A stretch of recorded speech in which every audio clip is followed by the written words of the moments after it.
안녕하세요. 성공취업 엑스파일 김혜영 컨설턴트입니다. 오늘은 직업에서 중요한 요소인 자신만의 강점에 대한 이야기를 해보려고 합니다. 그래서 그 강점을 개인이 탐색하는 여러 가지 방법이 있는데 뭐 자기가 자기 자신에 대해서 잘 알아도 괜찮을 거라고 생각을 합니다. 주변에서 잘하는 부분들을 옆에서 뭐 알려주거나 얘기해 줄 수도 있겠죠. 좀 더 객관적이고 신빙성 있는 방법으로 여러 가지 심리 검사들을 활용하기도 하는데요. 그중에 제가 MBTI를 통한 자신만의 강점을 탐색하는 방법에 대해서 알려드리고자 합니다.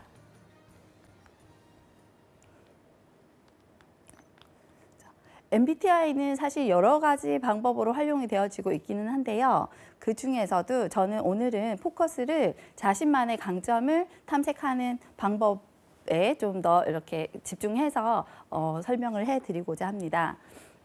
사실 직업 세계에서 필요한 것은 못하는 부분을 보완하기보다는 잘하는 부분을 좀 더 강화시키고 그것으로 인해서 이렇게 성공을 해 나가고 발전해 나가는 것이 중요하다고 생각을 하는데 그 중에서 우리가 이제 강점이 무엇이냐, 다른 사람과 다른 나만의 강점이 무엇이냐라고 생각해 봤을 때 그렇게 찾기가 쉬운 것 같지는 않아요. 그렇지만 좀 더 이제 객관적인 도구를 사용한다고 하면 강점을 좀 더 쉽게 탐색할 수 있을 것 같다는 생각이 듭니다. 여러분은 스스로 자신만의 장점, 다른 사람과 구별되는 나만의 강점이 무엇이라고 생각하는지 한번 생각해 볼까요? 저 같은 경우에는 다른 사람들의 능력을 잘 찾아내거나 장점이 무엇인지가 정말 잘 보여서 그런 부분으로 어떤 직업과 잘 맞을지를 찾는 금방 이렇게 매칭을 해내는 게 장점이라 제가 그 장점을 활용해서 커리어 컨설턴트로 활동을 하고 있거든요. 아마 여러분들도 스스로 자신만의 강점이 무엇인지를 확인한다면 그 원하는 직무나 직업에서 좀 더 성공할 가능성이 높지 않을까라고 생각이 됩니다. 자기가 자기 자신의 성격을 잘 아는 것은 여러 면에서 중요한데요.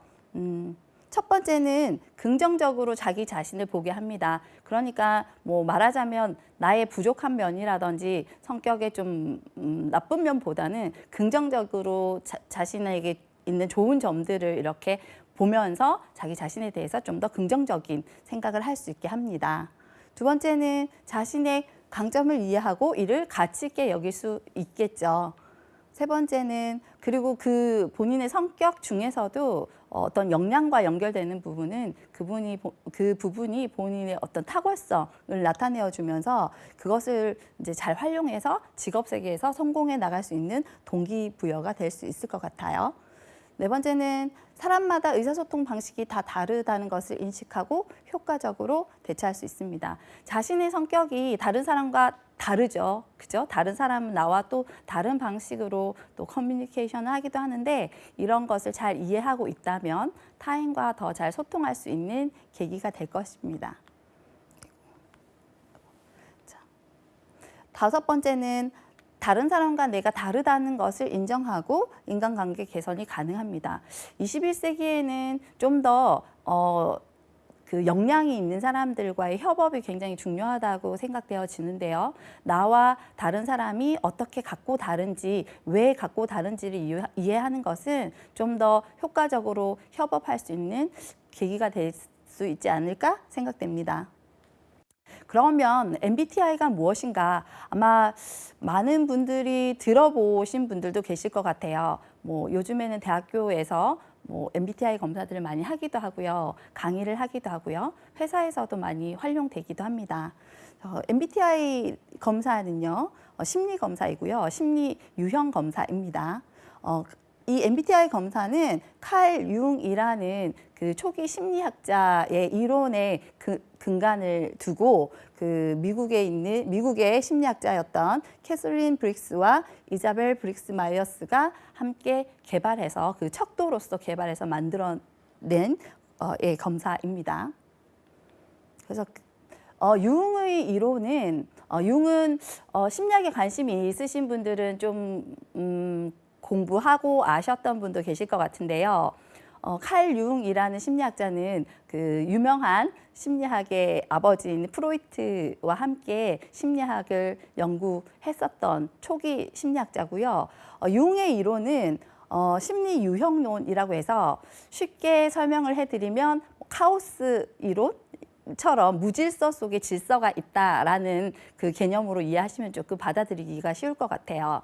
사람이 모두 굉장히 다양하고 다른 것 같이 보여도 사실 자세히 들여다보면 비슷한 유형들이 있고 비슷한 패턴들이 있다라는 것을 근간해서 융이 이론을 만들었는데요.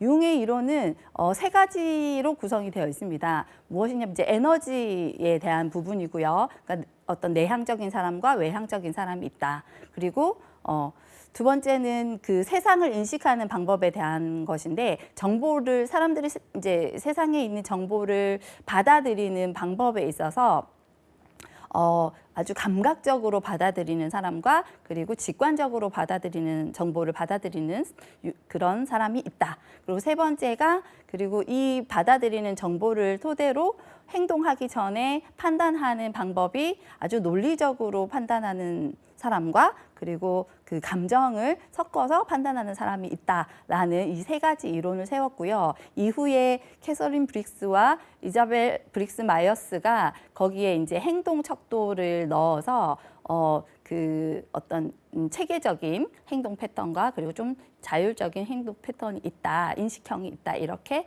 추가가 되어서 총 4가지의 기준으로 만들어진 심리 검사입니다.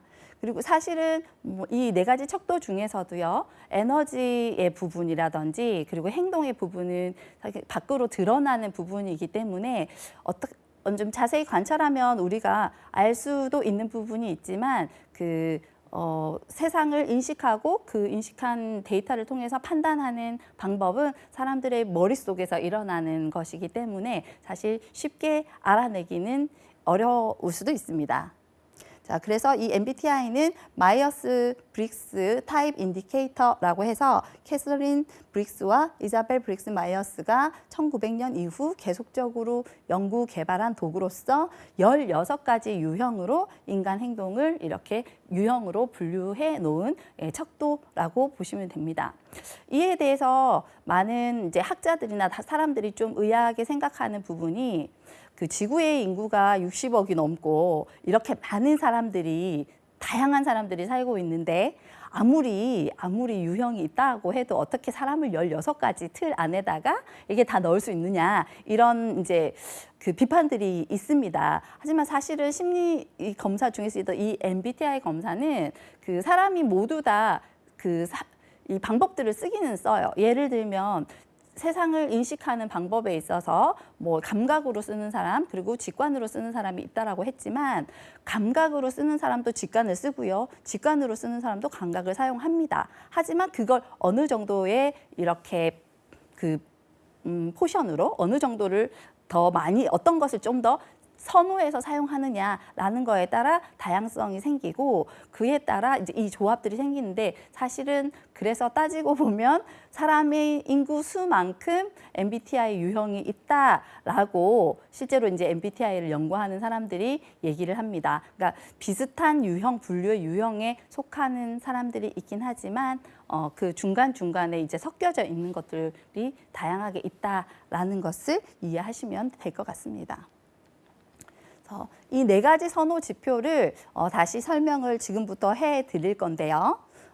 첫 선호 지표의 가장 처음은 외향형과 내향형입니다. 이것은 내성적인 것과 외향적이라고 우리가 보통 얘기하는 것과는 조금 다를 수 있습니다. 이것은 에너지 방향이라고 생각을 하시면 될 것 같고요. 두 번째 척도는 감각과 직관형인데요. 감각은 아까 제가 말씀드린 것처럼 사람들이 세상에 있는 여러 가지 데이터들을 받아들이는 방법. 감각으로 받아들이느냐, 직관으로 받아들이느냐이고요. 그다음에 세 번째 척도가 사고형, 감정형인데요. 이것은 받아들인 감각과 직관을 통해서 받아들인 데이터들을 어떻게 이제 결론을 판단을 할 때 쓰는 방법인데요. 분석하느냐, 또 감정을 섞어서 쓰느냐이고요. 마지막으로는 행동 패턴에 대한 부분인데요. 판단형과 인식형, 그 목표 한 발을 쭉 밀고 나가는 스타일인가, 그 사이에 많은 정보 유입이 있는 스타일인가라는 것으로 구별되어질 수 있습니다. 자, 지금부터는 이 네 가지 척도에 대해서 한 가지씩 조금 자세하게 들여다볼 텐데요. 여러분은 어느 척도에 해당되는지도 한번 생각해 보시면 좋을 것 같아요. 자, 먼저 외향과 내향입니다. 말씀드린 대로 에너지 방향에 대한 부분이고요. 쉽게 말씀을 드리면 이 외향과 내향은 사람들이 배가 고프면 에너지를 섭취하잖아요. 그러니까 밥을 먹거나 간식을 먹거나 이런 방법으로 에너지를 섭취를 해서 몸의 에너지를 올리듯이 정신 에너지도 심리적인 에너지도 이게 소진이 되면 어떤 방법으로 이 에너지를 채우느냐 하는 거에 대한 문제입니다. 자, 외향인 경우에는 쉽게 이제 표현을 비교해서 말씀을 드리면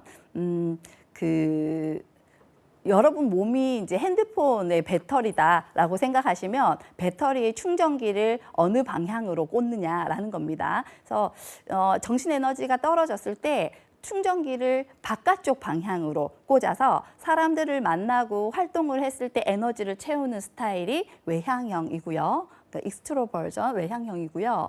그 자기 자신의 내부를 들여다보고 사색을 하고 혼자만의 시간을 가지면서 본인의 내부의 에너지 그 배터리 충전기를 꽂는 스타일이 내향형 인트로버전입니다. 그래서 에너지를 충전하는 방향, 정신 에너지를 충전하는 방향이라고 생각하시면 될 것 같고요.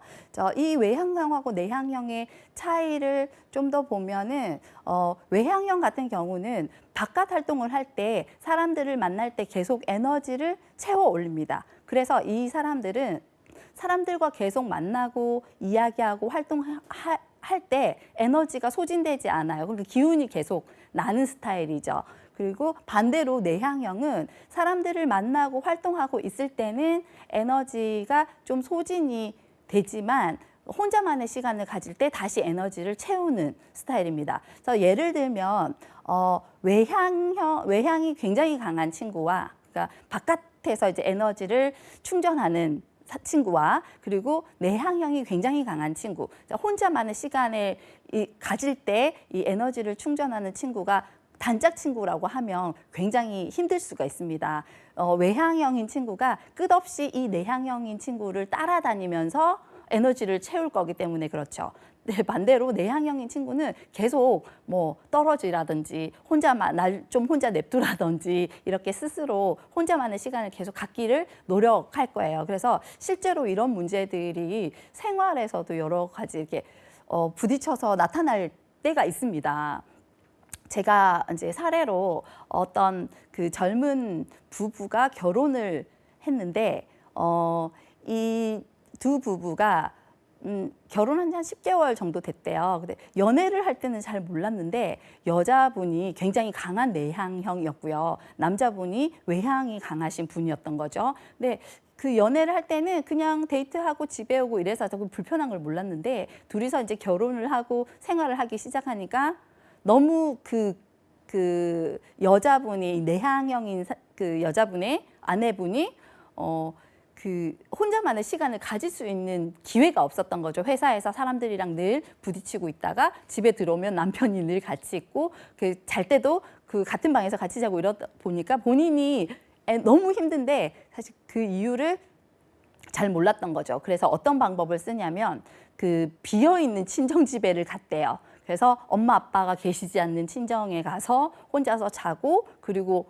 오고 이러니까 남편이 굉장히 막 오해하면서 왜 내가 싫으냐고 그렇게 했던 적이 있다고 합니다. 그래서 개인이 스스로 이 내향형이 강한지를 모르는 분은 본인이 왜 그게 필요한지를 잘 모르는 경우가 있습니다. 그래서 내향이 강한 분 또는 내향의 방법으로 에너지를 충전하시는 분은 스스로 자기만의 공간과 자기만의 시간을 가져서 에너지를 이렇게 채우는 시간을 가져야 한다는 걸 이해하시고 그리고 주변에 그렇지 않은 분들이 외향이 강하신 분들은 또 이렇게 혼자 집에 한 3일씩 있으면 너무 우울하다 뭐 이렇게 하시는 분들도 계십니다. 그래서 그런 차이들이 있고요. 이 외향과 내향은 소심한 것, 우리가 소심하다고 얘기하는 것과 그리고 수줍음이 많은 것과는 좀 다르다라는 것을 이해하시면 됩니다. 그래서 외향의 방법으로 에너지를 채우지만 소심하거나 낯가림, 수줍음이 있을 수도 있다라고 이해하시면 될 것 같고요. 그리고 두 번째 그 기능인 정보 수집의 기능으로 감각과 직관인데, 감각은 말 그대로 감각이기 때문에 우리의 감각인 신체 감각인 5가지 감각 기관, 그죠? 눈, 코, 입, 귀, 그리고 이제 촉각, 이것을 통해서 이 5가지 오감을 통해서 세상의 데이터들을 구체적으로 아주 사실적으로 받아들이는 그 유형이고요. 직관형은 육감입니다. 그죠? 우리의 6번째 감각은 촉이죠. 그래서 촉으로 데이터들을 느끼는, 그래서 그런 직관으로 데이터들을 받아들이는 유형이지요. 그리고 세 번째 그 분류 기준인 판단 기능은 이런 데이터들을 사고, 그러니까 논리적인 분석을 통해서 기준을 통해서 판단하는, 결정하는 이런 유형과 감정, 필링을 통해서 판단하는 그런 기준으로 정해져 있고요.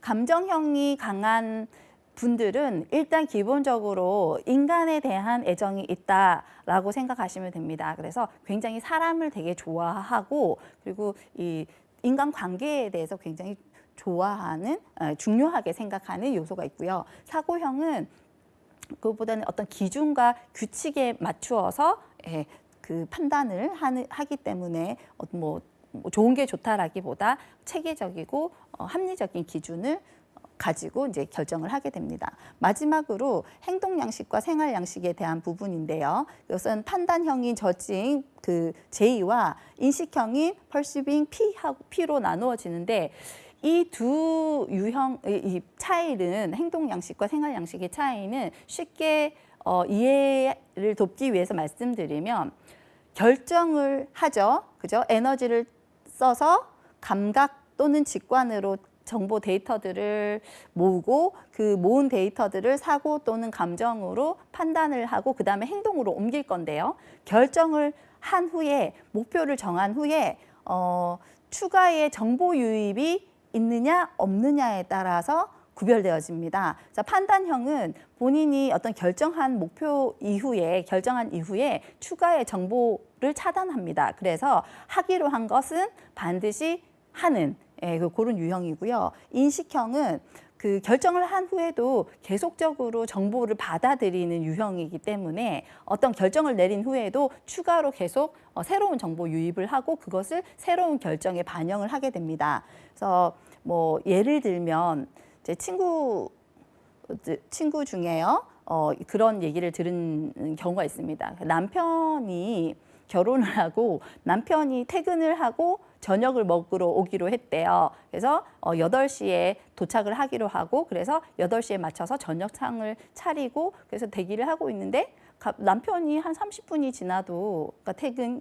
예상 시간에 30분이 지나도 오지를 않더래요. 그래서 이상하다. 그래서 다시 전화를 해봤대요. 그랬더니 어디냐고 했더니 저기 집으로 오다가 여의도래요. 그래서 왜 여의도냐고 했더니 지하철에서 집으로 향해서 오고 있는 길에 친구의 전화를 받고 급히 술 약속을 잡고 집에서 아내가 밥상을 차리고 기다리기로 한 걸 변경해서 여의도에서 음주를 하셔서 엄청 화가 났다, 뭐 이런 얘기들을 합니다. 그게 흔히 보이는 이제 인식형들의 패턴인데요. 본인에게 조금 더 필요한 이제 새로운 정보들이 유입이 되면 새로운 결정에 계속 반영이 되기 때문에 그런 문제들이 생길 수가 있습니다. 좀 더 자세히 이 유형별 특징들을 알아볼 건데요. 자, 여러분이 만약에 이 4가지 유형의 한 가지씩 그렇게 해서 뭐 ESTJ 또는 INFP 이렇게 뭐 분류가 된다고 하더라도 이 유형이 극단적으로 이렇다라고 생각하실 필요는 사실 없습니다. 자, 16가지 유형 분포는 이 4가지 기준에 따라 조합에 의해서 ISTJ, ISFJ, INFJ, INTJ 이렇게 쭉 해서 ENTJ까지 이렇게 분류가 되어질 수 있고요. ISTJ는 세상의 소금형이라고 합니다. ISTJ 유형, 요 검사는 사실 지금 여러분이 직접 할 수는 없겠지만 인터넷에 무료 검사들도 많이 있으니까 한번 해보시고 결과로 같이 한번 또 비교해 보셔도 좋을 것 같아요. ISTJ는 세상의 소금형이라고 하는데요. 세상의 소금이란 없어서는 안 될, 어디에나 꼭 있는, 그죠? 완전히 필요한 그런 것의 의미가 있죠. 마찬가지로 ISTJ 유형은 굉장히 성실하게, 착실하게 본인의 업무들 그리고 이 팀의 업무들을 수행해 나가고 해결해 나가는 그런 사람들이죠. 그리고 ISFJ 임금 뒤편의 권력형은 굉장히 근접 서포트를 잘 하는 그런 유형으로 굉장히 옆에서 밀착으로 잘 챙겨주시기 때문에 이분들은 강한 신뢰를 얻고 그 신뢰를 통해서 본인 결정에도 영향을 미칠 수 있을 정도의 신뢰를 얻을 수 있는 스타일입니다. 그리고 INFJ 예언자형, 그리고 INTJ 과학자형. 그래서 INTJ 같은 경우에는 지식에 대한 탐구가 굉장히 강한 그런 유형이 되겠습니다. 그리고 쭉 백과사전형 ISTP 유형은요. 되게 재주가 많고 아는 것이 많은 유형이고요. ISFP, INFP 이렇게 쭉 있습니다. 유형별 각 내용은 이렇게 한번 화면에 있는 것을 읽어보시면 ISTJ 세상의 소금형은 신중하고 조용하며 집중력이 강하고 매사에 철저하며 사리분별이 뛰어나다. ISFJ는 조용하고 차분하며 친근하고 책임감이 있으며 헌신적이다. INFJ 인내심이 많고 통찰력과 직관력이 뛰어나며 양심이 바르고 화합을 추구한다. INTJ 사고가 독창적이며 창의력과 비판 분석력이 뛰어나며 내적 신념이 강하다. ISTP 조용하고 과묵하고 절제된 호기심으로 인생을 관찰하며 상황을 파악하는 민감성과 도구를 다루는 능력이 뛰어나다. 성인군자형 ISFP는 말 없이 다정하고 온화하며 친절하고 연기력이 뛰어나며 겸손하다. INFP는 잔다르크형이라고 하는데요. 굉장히 정열적이면서도 충실하며 목가적이고 낭만적이고 내적 신념이 깊다. 실제로 아마 유럽에서는 잔다르크형이지만 우리나라로 치면 유관순형 정도로 얘기할 수 있을 것 같아요. 그래서 뭐 독립운동을 한다던가 아니면 어떤 신념을 지키기 위해서 목숨도 바칠 수 있을 정도의 그러한 내적 신념이 강한 그런 스타일이죠. INTP, 아이디어 뱅크형은 조용하고 과묵한 논리와 분석으로 문제 해결하기를 좋아한다. ISTP, 수완 좋은 활동가형, 현실적인 문제 해결에 능하며 적응력이 강하고 관용적이다. ESTP 유형은 사실 정말 맥가이버처럼 기술이 되게 좋고요. 문제 해결 되게 잘하는데 여러분이 상상할 수 있는 알 수 있는 ESTP와 비슷한 패턴은 저는 정글의 법칙이나 이런 프로그램에 나오는 김병만 같은 스타일의 사람들이 ESTP 같이 보입니다. 아닐 수는 있지만 그런 유형인 것 같아요. 그러니까 재주가 많고 문제 해결을 능하게 하고 재미있고 이렇게 어떤 탐험을 좋아하는 이런 스타일의 사람들이고요. ESFP는 사교적 유형으로 활동적이고 사교적이고 수용적이며 친절하며 낙천적입니다. 아주 사람이 좋은 유형이죠. 그리고 착하고 사람 좋은 유형이고요. ENFP는 스파크형이고 따뜻하고 정열적이고 활기에 넘치며 재능이 많고 상상력이 풍부하다. ENFP 유형의 사람들은 굉장히 재미있고 그리고 사람을 되게 좋아해서 인화하고 그런 이제 즐거운 사람들 그리고 사랑과 열정이 되게 많은 사람들입니다. ENTP는 발명가형이고요. 민첩하고 독창적이며 안목이 넓으며 다방면에 관심과 재능이 많다. ENTP가 실제로 이 모든 16가지 유형 중에서 가장 에너지가 많은 유형입니다.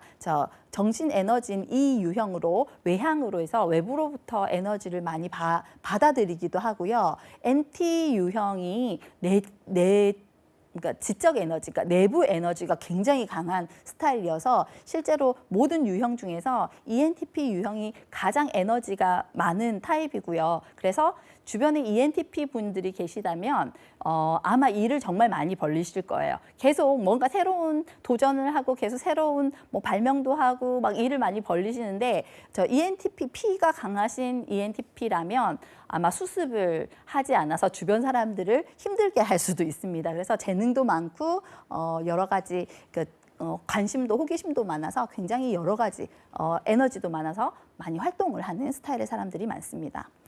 ESTJ는 사업가형이고요. 아주 구체적이고 현실적이고 사실적이며 활동을 조직화하고 주도해 나가는 지도력이 있다. 자, 그러니까 ISTJ와 ESTJ 유형이 실제로 조직에서 굉장히 일을 잘 해내는, 그죠? 그 성과를 잘 내는 유형들이죠. ESTJ는 아주 표면적으로 관리자로서 이렇게 잘 성장해 나가시는 분들이 많고요. ISTJ는 본인 그 분야에서 아주 꾸준하게 이렇게 성공하시는 분들이 많다고 합니다. 자, ESFJ는 친선 도모형이고요. 마음이 따뜻하고 이야기하기 좋아하고 양심 바르고 인하를 잘 이룬다.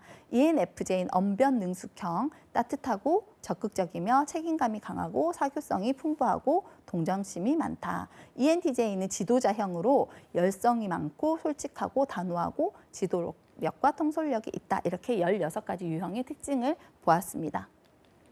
자, 16가지 유형 분포 한국의 경우에는 ISTJ가 한 4분의 1 정도의 인구 분포를 가지고 있다고 합니다. 그래서 24.8%가 ISTJ이고요. 그 가장 적은 유형은 ENFJ가 1.1%, 100명 중에 1명 정도는 ENFJ라고 합니다. 자, 그 외향형과 내향형에 대해서 실질적으로 조금 더 강점을 확인해 볼 건데요.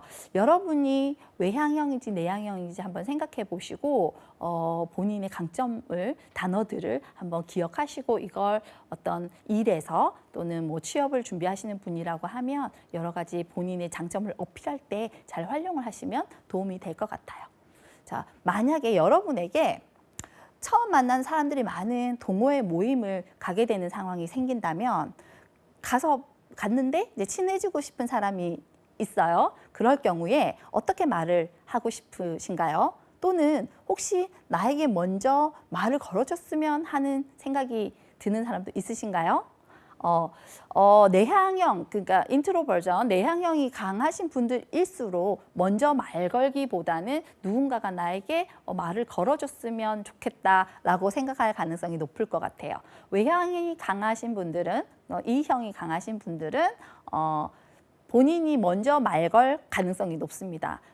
그리고 그 외향의 중에 어떤 부분은 정적을 참지 못하는 경우도 있습니다. 그래서 너무 분위기가 조용하거나 냉담하거나 그러면 그걸 참지 못하고 본인이 책임감을 가지고 뭔가 이 분위기를 내가 이야기를 시작해서 깨야 되지 않을까라는 생각이 드시는 분이라고 하면 외향일 가능성도 있겠습니다. 그러면 이런 경우에 외향과 내향을 한번 확인해 보도록 하겠습니다. 자, 외향형은 외부 활동이 많고요. 말로 표현하기를 좋아하고요.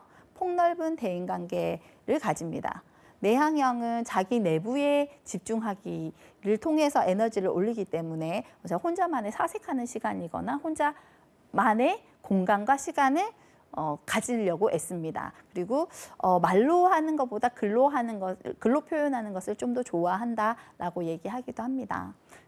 그 각 특징들을 보겠습니다. 외향형 같은 경우는 주의의 집중, 포커스가 외부에 있습니다. 외부 활동과 적극적인 활동을 통해서 에너지를 받아들입니다. 그리고 그 인간관계는 소수와의 깊이 있는 인간관계보다는 다수와 폭넓은 인간관계를 가지는 경우가 많고요. 글보다는 말로 표현하는 것을 좀 더 선호하는 경우가 있습니다. 하지만 내향인 경우도 글보다 말로 표현하는 게 더 좋은 스타일의 사람들도 있습니다. 자, 소모에 의한 에너지 충전, 아까 말씀드린 것처럼 쓰는 것처럼 보이지만 실제로는 충전을 하는 경우이죠. 사람들과 함께 활동하면서 뭐 운동을 막 하면서 에너지를 이렇게 받아들이는 스타일이고요. 그 사교성이 좋습니다. 여러 사람들과 동시에 대화할 수 있고요. 하는 것을 좋아하고 정열적이고 활동적입니다. 그리고 외향형의 특징 중에 또 한 가지는 경험한 다음에 이제 상황을 이해하는 이런 경우가 많죠. 예를 들면 사례로 들면 그 부모님들이 아이를 키울 때 그 아이가 어린이일 때 그 되게 말썽을 많이 부리는 아들이 있다고 칩시다. 그래서 엄마가 저기 가면 위험한 뱀이 있고 그 뱀이 너를 꽉 깨물면 많이 아프다 이렇게 얘기를 한다면 보통 외향형인 아이는 엄마가 뱀이 있다고 얘기했기 때문에 일단 가서 뱀을 봅니다. 그리고 한번 깨물려 봐요. 그리고 나서 아프네 라고 받아들이는 타입이고요. 내향형은 반대로 엄마가 저쪽에 가면 숲에 가면 뱀이 있고 깨물리면 아파라고 얘기하면 누군가 깨물리는 것을 보고 그게 외향형인 사람이 깨물리겠죠. 그 상황을 보고 판단한 후에 저기 가면 뱀이 있구나라고 해서 접근하지 않는 그런 스타일이다라고 비교해서 볼 수 있고요. 그래서 그 어떻게 보면 외향형이 강한 사람은 어떤 되게 막 추진력이 있거나 아주 적극적이거나 이렇게 보여질 수 있는 부분입니다. 자, 내향형은요, 주의 집중이 자기 내부에 있고요, 내부 활동과 집중력이 높고요, 그래서 깊이 있는 인간관계를 유지합니다. 그래서 소수의 적은 인원으로 깊이 있게 인간관계를 유지하고 싶어하는 스타일의 사람들이고요. 글로 표현하는 걸 좋아하고 비축에 의한 에너지 충전, 그러니까 자기만의 시간과 공간을 가져서 에너지를 충전합니다. 그리고 내향형인 사람은 사람이 많은 것보다는 적은 소수의 인원과 1대1로 대화하는 것을 좋아합니다. 그리고 뭐 주로 조용하고 신중한 사람으로 보여집니다. 그래서 이 에너지에 따라서는 외향형은 활동하고 행동 지향적인 일과 여러 사람과 어울려 하는 일을 할 때 훨씬 잘할 수 있고요. 그리고 내향형은 생각, 사고, 지향이 혼자 조용히 할 수 있는 일을 할 때 훨씬 잘할 수 있습니다. 자, 두 번째 감각과 직관형으로 보겠습니다. 자, 말씀드린 것처럼 오감에 의해서 판단하는, 그러니까 정보를 데이터를 모으는 사람과 직관에 의해서 데이터를 모으는 사람이고요. 자, 여러분은 이 화면 사과를 보시고 당장 떠오르는 생각은 어떤 생각인가요? 뭐 동그랗다, 빨갛다, 꼭지가 달렸네, 동그라미가 살짝 찌그러져 있네 이런 것이 떠오르는지 아니면 백설공주의 사과나 뉴턴의 만유인력이 떠오르나요? 동그랗다, 빨갛다, 뭐 꼭지가 달렸네 이런 생각을 하신다면 그 감각형에 가깝고요. 뉴턴의 사과나 백설공주의 돈 묻은 사과나 이런 게 먼저 떠오르신다면 직관형에 가까울 수 있을 것 같습니다. 자, 만약에 여러분에게 오랜만에 연락이 닿은 친구가 집으로 오기로 해서 집에서 가장 가까운 지하철역에서 집까지 오는 방법을 설명하거나 이런 지도로 그린다고 하면 어떻게 그리실 것 같은가요? 자, 감각형인 경우는 아주 기억력이 좋고 자세하게 보기 때문에 이런 형태로 그립니다. 그런데 직관형인 경우는 본인만의 스타일의 길을 찾고 본인만의 어떤 패턴을 만들기 때문에 똑같은 장소를 두고도 이렇게 그릴 수 있죠. 그래서 특징은 감각형 같은 경우는 본인이 다니지 않는 횡단보도나 이런 부분도 그리는 반면에 직관형은 본인이 다니는 길에 대해서만 기억을 하는 특징이 있습니다. 그래서 감각형은 오감에 의해서 데이터를 받아들여서 그렇기 때문에 현실적이고요. 지금 현재가 되게 중요하고요. 실제의 경험과 사실적이고 구체적인 스타일의 사람입니다. 그래서 만약에 여러분이 감각형이라고 생각이 되어지시면 나의 강점을 굉장히 현실적이고 구체적이고 실질적이다라고 얘기하시거나 또는 일 처리가 굉장히 철저하고 꼼꼼하고 정확합니다라고 얘기하시거나 한번 시작한 일은 끝까지 쭉 밀고 나갑니다라고 얘기를 하거나 그런 식으로 본인의 장점을 생각하시면 좋을 것 같습니다. 자, 감각형에게 어울리는 잘 맞는 일은 행정적이거나 관리적인 일이 좀 더 잘 맞고요. 정확성이나 주의 관찰을 잘하기 때문에 그런 일을 잘 맞습니다. 그리고 직관형 같은 경우는 말씀드린 것처럼 육감에 의해서 데이터들을 받아들이기 때문에 현재 지금보다는 미래와 가능성에 주의가 맞추어져 있고요. 아이디어가 굉장히 많습니다. 그래서 직관형이라고 생각되시는 분들은 아마 장점이 저는 아이디어가 많습니다. 또는 상상력이 풍부합니다. 그리고 전체를 보는 눈을 갖고 있습니다. 그리고 가능성과 미래지향적이다. 그리고 업무 처리가 굉장히 빠르다. 이렇게 변화와 다양성을 잘 받아들인다. 이런 강점들을 얘기할 수가 있고요. 그 직관형의 스타일의 사람들은 비유적, 암시적 묘사를 많이 합니다. 그래서 예를 들면 제가 지금 계속 얘기할 때도 저도 예를 들면 뭐 숲에 갔을 때 뭐 이런 얘기들을 하는 것처럼 직관형들은 비유적, 암시적 묘사를 통해서 설명하거나 그 많이 말을 할 때 많이 쓰고 있고요. 그리고 이 직관형들은 굉장히 도전하기를 좋아하기 때문에 내가 직관형이다라고 결과가 나온다면 또는 생각되어지신다면 저는 도전을 잘하는 사람입니다라고 얘기하셔도 좋을 것 같아요. 자, 이 직관형들은 사실 새로운 문제를 해결하거나 전략, 그러니까 기획하는 등 어떤 창의적인 요소가 필요한 일에 굉장히 두각을 드러낼 수가 있습니다. 자, 다음으로 세 번째 기준이 되는 사고형과 감정형에 대해서 알아보면요. 자, 이 데이터들을 가지고 분석하는 사고형과 그리고 이제 그 감정으로 결정을 하는 감정형이 있습니다. 만약에 이렇게 복잡한 백화점에서 그죠? 지금 연말이라 굉장히 복잡할 텐데요. 이런 곳에서 여러분이 만약에 말을 잘 할 수 없는 한 3살 정도의 어린 아이가 울고 있는 장면을 보았다면 맨 먼저 어떤 생각을 하고 어떤 반응을 하실 건지 한번 잠깐 생각해 볼까요? 만약에 이 아이를 보면서 어머, 아기가 울고 있네. 제 애가 엄마를 잃어버렸나 봐. 그래서 얼른 엄마를 찾아줘야겠다. 그래서 안내 데스크에 가서 어린아이가 울고 있다고 얘기를 해주거나 옆에 가까이 있는 보안 요원을 찾는다면 여러분은 사고형에 가까우실 거고요. 아기가 울고 있는 게 마음이 아파서 일단 안정을 시켜야겠다라고 해서 괜찮다라고 하며 토닥토닥 안아주시는 생각을 먼저 하시게 되는 분이라면 아마 감정형에 가까우실 것 같아요. 자, 사고형과 감정형의 특징은요. 사고형은요, 업무 중심의 사람이라고 생각하시면 좀 쉬울 것 같고요. 감정형은 인간관계 중심의 사람이다라고 생각하시면 조금 더 편하게 받아들일 수 있을 것 같습니다. 자, 관심의 주제 자체가 사고형은 사실과 진실에 있고 객관적 사실을 논리적으로 분석했느냐라는 것, 그리고 지적인 논평을 좋아하고 설명을 간단 명료하게 하는 것을 좋아합니다. 규범과 기준을 아주 중요하게 생각하면서 원인과 결과에 맞추어서 이렇게 합리적인 판단을 하기를 즐겨하는 사람들이고요. 이 사람들에게 잘 맞는 일은 논리적이고 분석적인 일이며 객관적인 판단을 요구하는 일이 잘 맞습니다.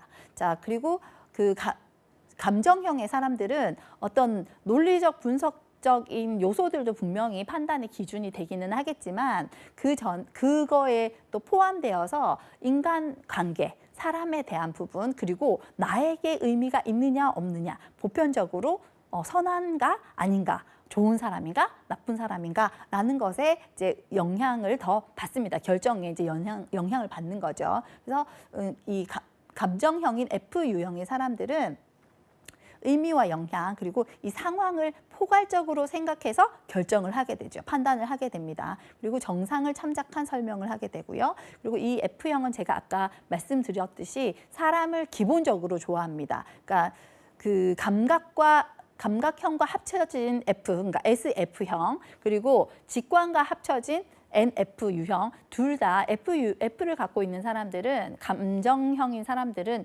기본적으로 사람을 되게 좋아하는 스타일인데, 그 감각형이면서 F형, 그죠? 감정형인 사람은 SF-유형은 근접 서포트 굉장히 좋아합니다. 잘합니다. 그러니까 사람들 옆에서 직접 막 돕고 활동해서 도와주는 사람. 예를 들면 그 비서라든지 간호사라든지 그다음에 초등학교 교사라든지 이런 직업을 가지고 있는 사람들이 SF-유형을 갖고 있는 사람이 많습니다.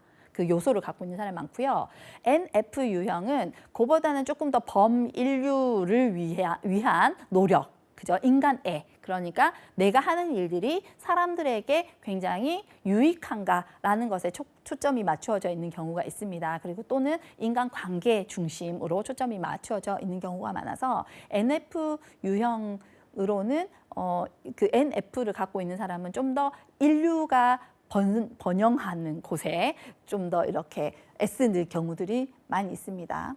그리고 그 F 유형은 그래서 좋다 나쁘다라는 것이 결정에 영향을 끼친다라는 거, 그리고 나에게 그 사람이 의미가 있나 없나가 영향을 끼친다라고 이해하시면 되겠고요. 그 F 유형을 가지고 있는 사람이라면 사람들과 함께하는 일을 했을 때 굉장히 두각을 드러낼 수가 있습니다. 그리고 서로 돕고 그런 일들에 되게 잘할 수 있고요. 서비스와 봉사를 요구하는 일에서 두각을 드러낼 수가 있습니다. 마지막으로 판단형과 인식형에 대한 기준에 대해서 말씀을 드릴 건데요. 사실은 우리가 눈에 보이지 않는 뭐 에너지 충전 방향이라든지 그 세상을 뭐 판단하는 인식하는 방법이라든지, 그리고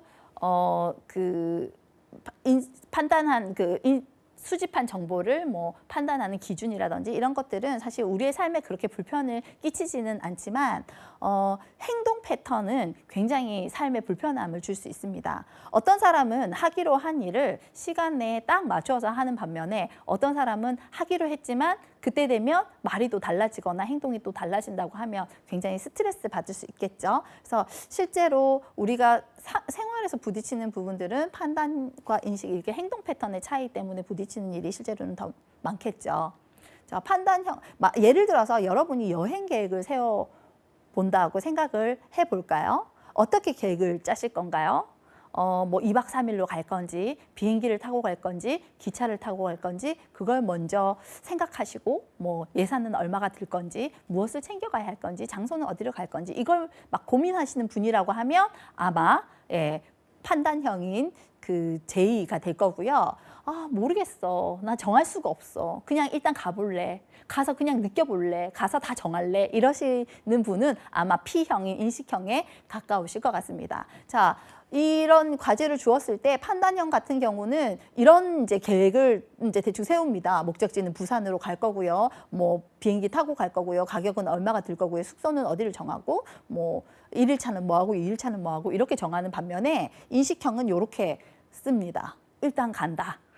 대부분 이런 식으로 표현하는 분들이 있습니다. 그래서 이것도 마찬가지로 J와 P가 사람들은 항상 이렇게 섞어서 쓰는 거기 때문에 뭐 이렇게 극단적이지 않다라는 면을 감안해서 이해하시면 될 것 같고요. 판단형, 인식형의 차이는 먼저 그 판단형인 J는요.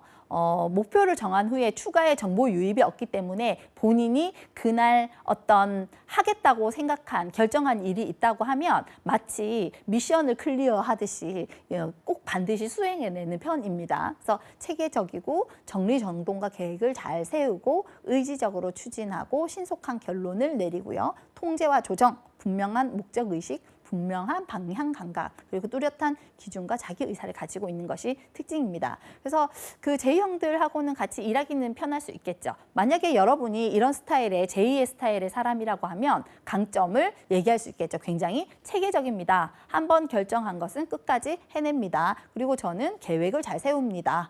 그리고 뭐 자기 관리가 잘 됩니다. 그리고 이런 식으로 쓸 수 있을 것 같고요. 목적 의식이 뚜렷합니다. 이렇게 강점을 어필할 수 있을 것 같고요. 이 J에게 잘 맞는 일은 구조적이고 체계적인 이런 환경에서 하는 일이고요. 결과지향적이고 성과가 나는 일을 굉장히 좋아합니다.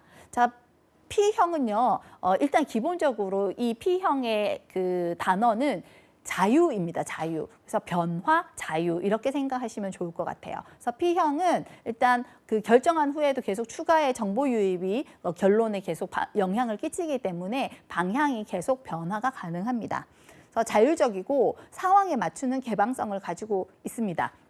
그래서 여러분이 P형이라고 생각이 되시면 강점을 변화에 유연하게 대응할 수 있다라고 얘기하거나 굉장히 정보를 오픈해 놓고 오픈 마인드다 이렇게 얘기하셔도 좋고요. 그리고 그 융통성이 있다. 그렇죠? 그리고 변화에 탄력적이다.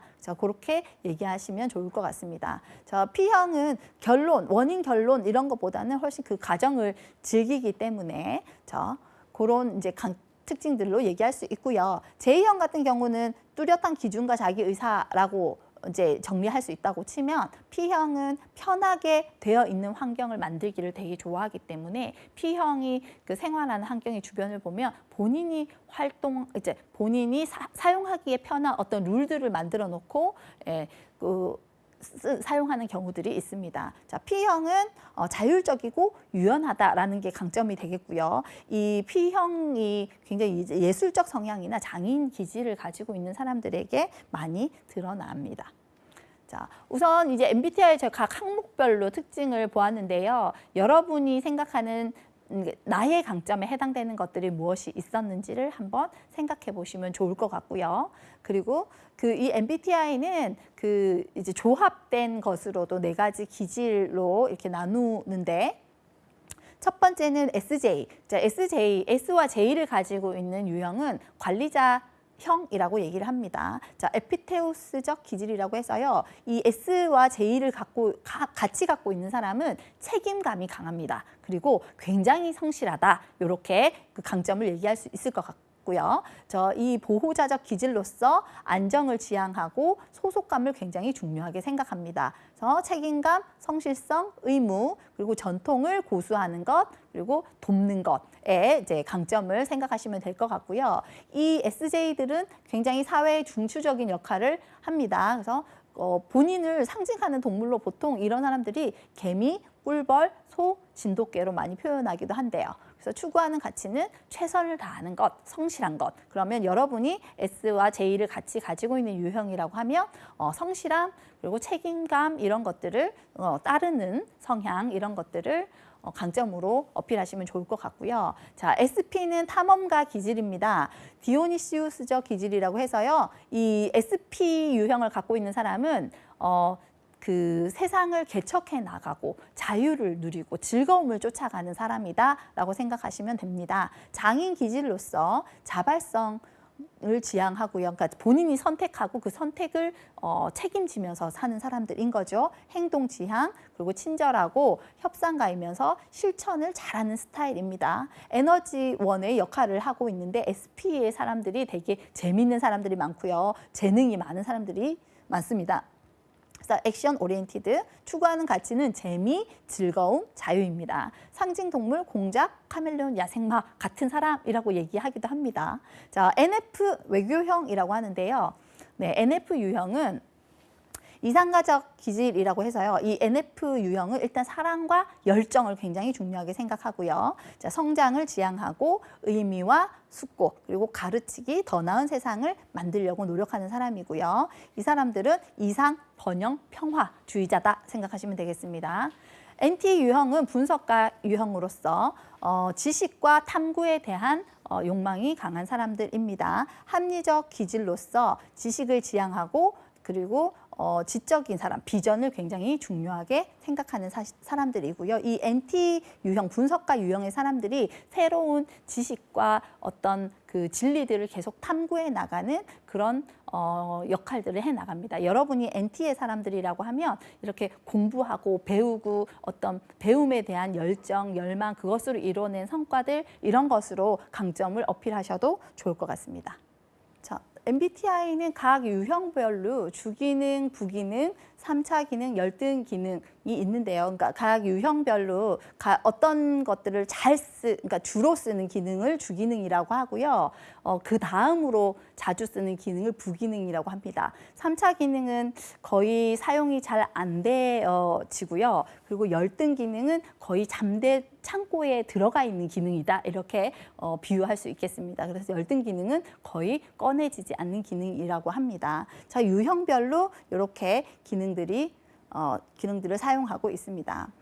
예를 들면 ISTJ 같은 경우에는 주 기능으로 감각을 쓰기 때문에 그 ISTJ 유형이라면 가장 두드러지는 모습이 기억력 그리고 관찰력 그런 부분들이죠. 그래서 오감으로 그 실제적이고 아주 그 현실적인 관찰, 기억 이런 것들은 이제 주 기능이기 때문에 굉장히 잘할 수 있습니다.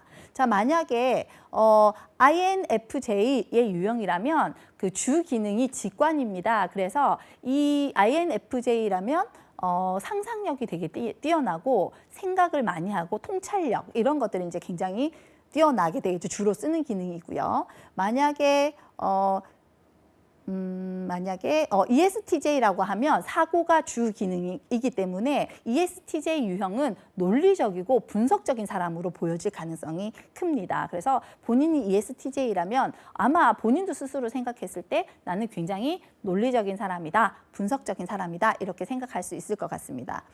ENFJ라고 하면 예를 들어 ENFJ라고 하면 주 기능이 감정이기 때문에 ENFJ 유형의 사람들은 굉장히 사람 좋은 사람, 그 사람을 너무 좋아하고 인간관계를 굉장히 중요하게 생각하는 사람이다라고 스스로도 아마 느낄 수 있지 않을까 생각합니다. 거기에 반대되는 부분도 주 기능의 반대의 그 기능들이 주로 이제 열등 기능으로 주로 사용이 잘 안 되는 기능들이 되겠습니다. 그래서 각 기능별로도 이제 강점들이 생기는 거기 때문에 한번 알아두시면 도움이 될 것 같습니다.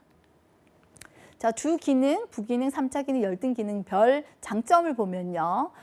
감각이 주 기능인 경우는 굉장히 구체적이고 현실적이고 문제를 정확하게 직시하는 장점이 있고요. 관찰력이 뛰어납니다. 그리고 본인의 경험을 잘 이용하고요. 타당한 사실에 대해서 자기 잘못을 쿨하게 인정을 하는 이런 좋은 점을 갖고 있고요. 자, 주 기능이 직관인 경우는 직관력이 뛰어나다. 그래서 이제 촉이 굉장히 발달되어 있다. 그리고 아이디어 개발에 능통하다. 새로운 생각, 아이디어들이 많다. 부분보다는 전체를 본다. 그래서 한 부분보다는 이렇게 전체 숲을 볼 수 있는 통찰력이 있고요. 현재보다는 미래를 보며 굉장히 낙관적이다라는 장점이 있습니다. 자, 주기능이 사고 기능인 경우는 분석적이고 논리적인 장점이 있습니다. 개인적인 감정보다는 업무 처리나 조직 관리를 우선시하기 때문에 굉장히 이제 기준과 체계에 맞추어서 논리적으로 업무를 할 수 있는 스타일이죠. 그리고 주관이 분명하고 행동이나 논리의 일관성을 유지하는 스타일입니다. 자, 주기능이 감정형인 경우는 인간관계를 부드럽고 따뜻하게 유지하고요. 그리고 기계적이기보다는 인간적이고요. 다른 사람의 마음을 잘 알아주고 상대방을 편안하게 해주는 강점이 있습니다. 아마 여러분이 이런 부분만 보아도 본인이 어떤 유형일까 대략 아마 예측할 수 있지 않을까라고 생각이 듭니다. 자, 유형별 열등 기능의 단점들 잠깐 보면요. 어려움에 부딪히면 직관이 열등 기능인 경우 아까 이제 ST 그죠? S 감각이 주기능인 경우입니다. 어려움에 부딪히며 부정적인 관점에서 미래를 보거나 항상 지금의 상황만을 보고 전체나 미래를 예측하지 못한다거나 새로운 아이디어 개발에 약하거나 비관적인 성향을 가질 수가 있습니다. 자, 감각이 열등 기능인 경우는 현실보다는 이상만을 추구하거나 어떤 강박적으로 시시콜콜한 일을 대한다거나 세부사항에 아주 약해서 꼼꼼하지 못한 점이 있고요. 그리고 먹고 마시고 운동하는 것을 지나치게 좋아하는 경우도 있습니다. 자, 감정형이 열등 기능인 경우는 좀 이기적으로 보이거나 좀 사람이 차갑고 냉담하게 보이거나 부정적인 사람으로 보여주고 다른 사람의 마음을 잘 못 알아주는 경우도 있습니다. 열등 기능이 사고인 경우는 단호함이 부족하고 일의 추진력이 좀 부족하거나 시작과 끝부분이 흐지부지하거나 본인 감정대로 일을 처리하려고 한다거나 분석적이지 못하고 쉽게 넘어가려고 하는 단점이 있다고 합니다. 자, 여러분 직업은요. 역량의 활용입니다. 자기가 가지고 있는 능력을 활용하는 일이고요. 그리고 이 일에서의 성취는 사실 내가 부족한 점을 보완해서 잘 한다라기보다는 본인이 가지고 있는 강점을 최대한 발휘하고 활용할 때 성공을 하게 되죠. 그래서 여러분이 가지고 있는 약점은 보완 노력을 하기는 하겠지만 사실 직업의 세계에서는 내가 못하는 일들은 다른 사람과 돕거나 또는 위임을 하는 방법이 있습니다. 그래서 이 MBTI를 한번 해보시고 이해를 하신 후에 나의 장점을 잘 활용하시고요. 약점은 보완은 하되 다른 사람과 함께 돕고 소통할 수 있는 그런 사람들이 되었으면 합니다. 네, 여러분 어떻게 MBTI에 대해서 조금 이해가 되시나요? 아마 이게 검사를 하고 조금 보시면 조금 더 이해가 잘 될 것 같고요. 혹시 먼저 검사를 하셔서 본인 유형을 알고 계신 분이라고 하면 이해가 좀 더 잘 될 것 같긴 합니다. 여러분들이 각각 자기에 대한 이해를 통해서 직업 세계에서 성공적으로 강점을 잘 활용하면서 성공적인 직업인이 되기를 바랍니다. 이상입니다.